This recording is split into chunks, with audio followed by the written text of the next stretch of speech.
All business owners love seeing their payment success channel light up from their sales team. They love seeing money come through the door and everyone's always happy. Now, what do we do when money isn't coming through the door? The sales team isn't performing as much as they should, or worse, they strike out and close nothing on the day with a full calendar.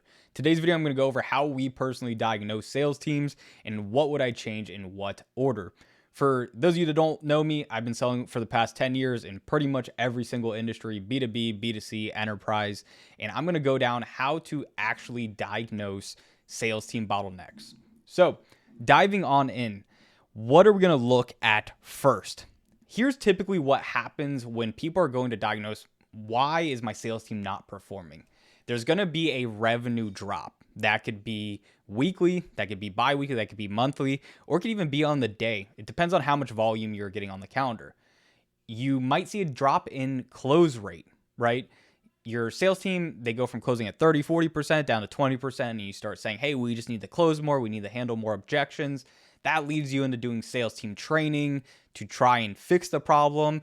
And a lot of people tend to ignore the other variables that actually could affect a sales team that's outside of their, control. So what do we do in phase one? The first thing I always do when our sales team isn't closing as much as they should, or, something's just sitting in my stomach wondering, why isn't money coming through the door? We have to understand that marketing is more important than sales. A good sales team can't save bad marketing, but good marketing could make a great sales team better, or it could compensate for a really bad set of closers and setters in your company. We need to look at things like how many leads were generated, how many of those leads booked a call.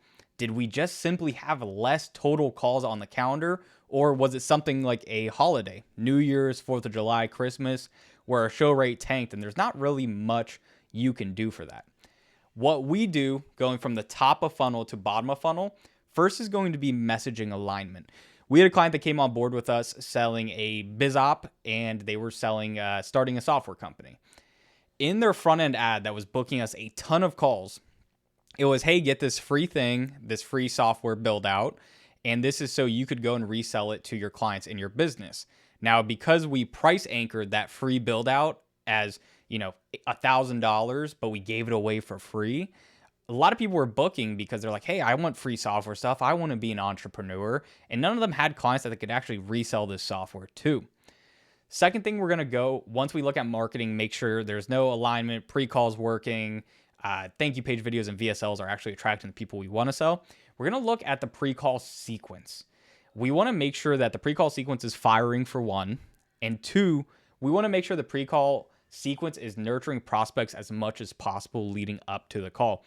In another video, I'll go over what we do to actually get our clients 70 to 80% show up rates fairly consistently, but a lot of pre-call sequences I see is show up for a call or you're dead to me, when that simply isn't the right way to go about it.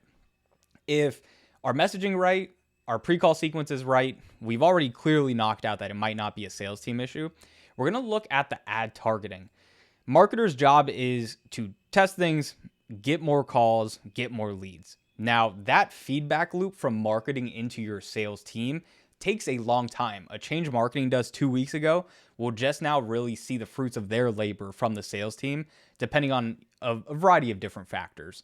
Now, if we tweak targeting, if we tested a new demographic, if we, marketing did a test, you should know it as a sales leader or running your business what you're currently testing. We want to look at the targeting, and then the last thing we're going to do is look at the marketing calendar. Sometimes the ads are doing good, the VSL is good, the pre-call sequence is good, but leads are just coming in confused or no-showing. Check everything that is hitting your leads. Are they getting hit with ads? Are they getting hit with a promo from the email marketing team that might not be relevant to what you're currently selling?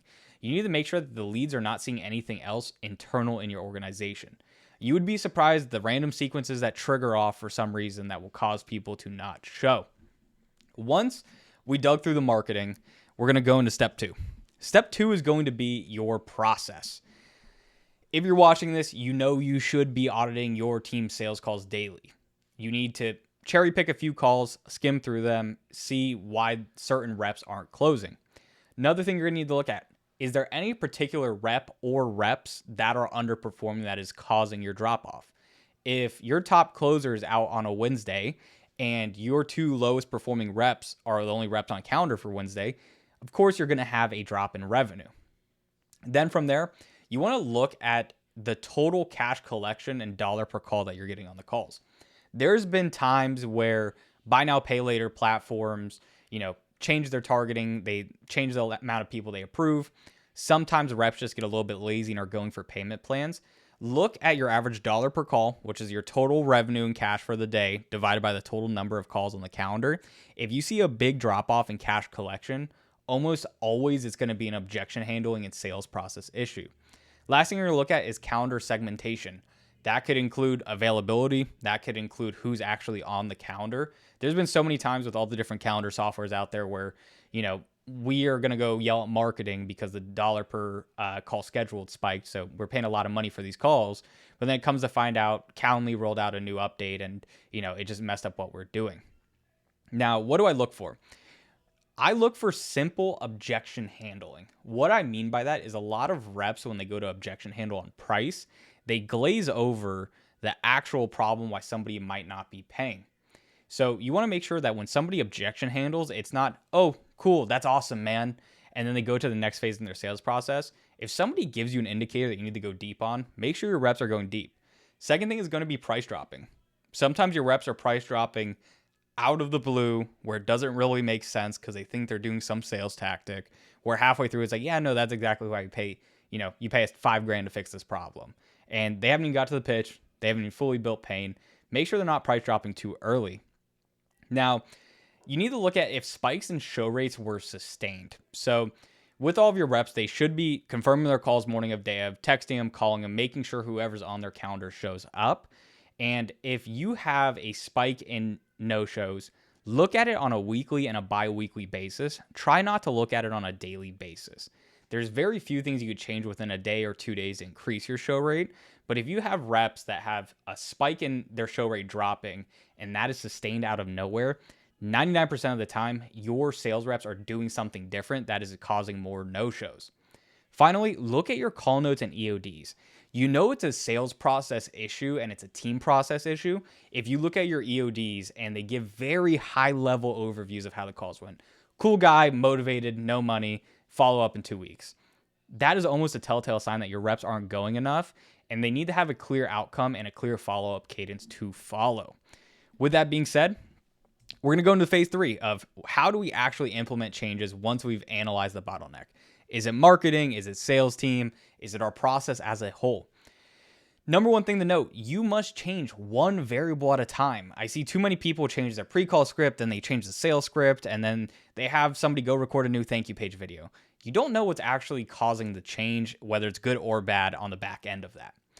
If it is a sales team problem, you need to put somebody on a performance improvement plan.